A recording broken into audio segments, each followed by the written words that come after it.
So today we are going to be doing a chit chat get ready with me so that I can update you guys on some things that you can look forward to here on the channel in the very near future, as well as some things coming up later this year that I'm already just like way too stoked about. Today's video is going to be sponsored by this here cup of coffee. The map appears when there's hot liquid in it and then disappears when it gets cold. So last week, I went and sat basically in a cornfield because I went to Indiana to visit some of my dearest. They got married last year and we just had the best time. I made them a cookbook because I didn't want her to starve her husband because I like him. And we were cooking out of that and just like hanging out. They had a friend who had a pool in their backyard, so you're able to go to the pool and stay appropriately socially distant. That was like real nice. And also there's like no one there. Plus it's beautiful. So I really enjoyed my time in Indiana. I was originally supposed to be going out of state anyways and go visit my sister because my sister was supposed to be in Arizona for an internship. However, with COVID, her internship did get canceled. And so I had the trip planned anyways. And when I realized that we weren't going there, I was like, well, but you know, I went out of state and my company's policy is that I cannot return to work for 2 extra weeks after getting back. I'm taking this as like an extra opportunity to get some things done because I have a bunch.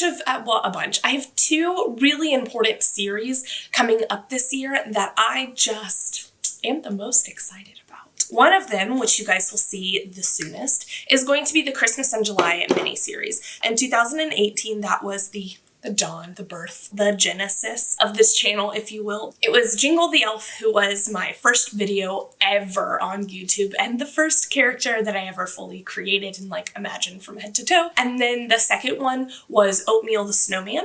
And I know you're thinking, oatmeal? Yeah, like the animated Frosty the Snowman where they're like, what should we name him? And that one kid's like, oatmeal. And they're like, oatmeal. And I love oatmeal, so it seemed fitting. And then I'm a Nutcracker, which was the hardest and also one that I like really want to revisit. I just don't know if I will revisit it this year. But that was what started my channel in general. So initially my thoughts were that I would revisit the series exactly 1 year later, maybe even make it an annual thing like Christmas in July. Who doesn't love Christmas? But last year was just way too crazy for me to have taken that on. I mean, I guess if I had tried harder. I had 2 jobs, I was training for a bodybuilding competition, I was in a wedding, and it was my first. You know, it's my first ever competition. I always thought that I was doing it wrong, and I was stressed out.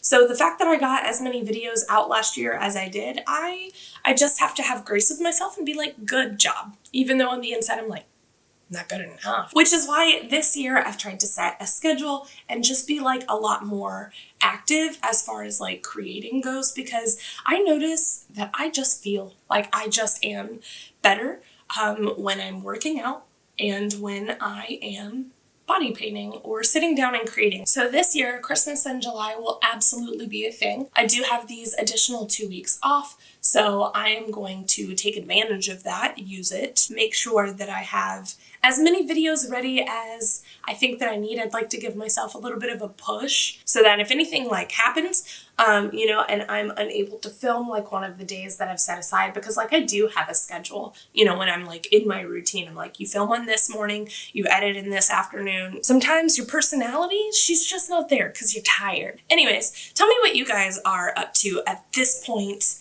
in month 3 or 4. How long have we been in quarantine? 4 months? 3 months. March, April, May, June is almost over. Oh my God. Do you guys realize that we're literally living history right now? I remember talking to my grandmother just about what it was like to like grow up at a different time. Like it's hard to even imagine being able to like tell future grandchildren like, this is what I experienced. One time the entire country shut down kind of, except for Georgia. What a wild time to be alive. I gotta clean up these eyebrows. They're not cute, but that's okay. Nobody knows. So for all of you guys, let me know how your quarantine is going. Are you guys doing okay? Are you going stir crazy? Is your state one of the ones that is opening up? And if so, to like what degree? Are you working or are you working from home? I have always thought that I wanted to work from home. And I suppose if I ever made it to the point where I could be a full-time YouTuber, I would experience what it's like to work only from home. I'd probably like that a lot. I do like working on things like project by project. I don't know. I guess I would have to experience it. You know, I tell my boyfriend all the time, I'm like, I think that if I were a full-time YouTuber, I really think that I would do it for a while as a full-time YouTuber, and then I'd like continue to work somewhere, you know, so like maybe go back to Starbucks and be a barista in the mornings. But then again, I don't know, because I know that there are YouTubers who eventually they're like, I'm only producing one video a week because it is super stressful and it's a lot of work. Sometimes I have a hard time doing 2 videos a week, but that's because I am also working and freelancing and you know, doing other things, you know, because like depending on what kind of video I'm doing, it depends on how much extra work it takes. My Makeup Basics series, where I have like my alter ego, my Average Einstein character, that took several days to film because I would turn myself into Einstein, you know, after like writing out a script, knowing exactly what I wanted to say and where I wanted him to like pop in. And so I would film all of his like B-roll footage. Then I'd have to like film myself. In one of them, I even had like a little girl or like a student. And so I had to film that on a separate day just because I was so tired. And that's when I was doing my little brother's homeschooling. So like, that's what I had. That's what I had in me, was to do one character and set of filming a day. So I guess if I were like a full-time, I could afford to take an entire week to do like B-roll footage and things like that every single week. And that's something that I think I would really enjoy. There are a couple of like characters in the same way that I have Average Einstein popping in every now and then. There are a couple other characters, like one in particular that I'm not going to talk about yet because I want it to be a surprise. But basically since the dawn of time here on this YouTube channel, I have known that I was going to have this character at some point. And I've already like fleshed it out quite a bit. It is going to be a crazy amount of work, but I really do think that when I get it done, when, not if, because this character needs to exist, I think that it is going to be so fun. But that character is probably going to take a solid 2 weeks to put together, and I do need places to be open, so that is not a project that I will be taking on in the very near future. I think I alluded to the fact that Halloween this year was going to be so much fun, but you guys, Halloween this year is going to be so much fun. This is something I've wanted to do basically since I started my channel. When I first got into like body painting or, you know, watching YouTube in general, which was a little late to the game. Okay, the 31 days of Halloween that Jordan Hans would do, the big elaborate videos that like Mikey from Glam and Gore used to do. Raw Beauty Christie did 31 days of Halloween one year, and then they all like knocked it back down. I know I've mentioned Jordan Hans on this channel. She's the reason I started body painting. I was watching her channel. I loved her characters, and at first I was just watching to be entertained, and then I was like, well, I kind of want to try this. You know, I was sitting in my room in New York on the one day that I had off, because we work 6 days a week and we work 60 hours.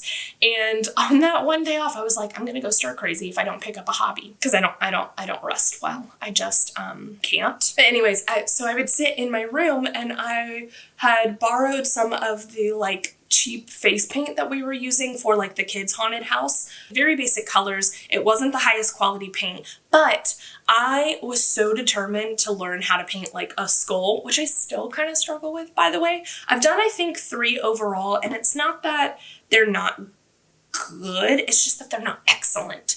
And so that'll probably revisit this Halloween. In watching those videos, because I got so much joy out of them and so much joy out of trying to recreate some of those looks, or just trying to like learn how to body paint in general, that when I got back, I wanted to create a YouTube channel as well. Jordan Hans is pretty much no longer on YouTube anymore. I think she's officially made the transition over to Twitch. And then Raw Beauty Christie actually talked about why people aren't doing very many like Halloween content videos anymore.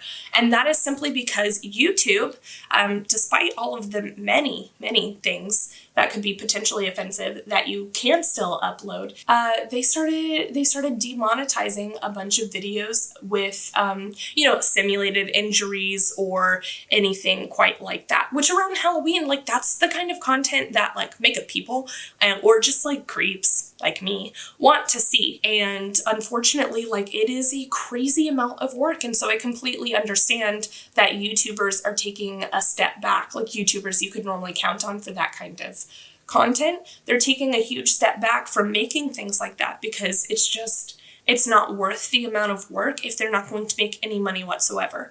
And that's not to say, that they're greedy or anything like that. But the truth is that, like, if one of these videos takes me like 6 hours because I gotta sit here and film, and then I'm pretty slow at editing, not gonna lie. If that takes me 6 hours and a body paint takes however long it takes me to film it, which that could be 6 hours by itself because, especially if I don't know what I'm doing and I'm sitting there the whole time, but I'm like half covered in paint, which happens a lot. I can only imagine that, making like full-on prosthetic pieces and things like that, it's just a crazy amount of work. And if it is their full-time job, I completely understand that it's not worth to put that level of effort into it every year, especially not to do like 31 videos. That's losing money and time, and then you're tired and you gotta recover, and I completely get it. It does stink from like a viewer perspective. That's the reason I started YouTube, is because I was so inspired by those videos and I just loved them so much. If you guys have not checked out any of the 31 Days of Halloween playlist from either of those creators, or a lot of Glam and Gore's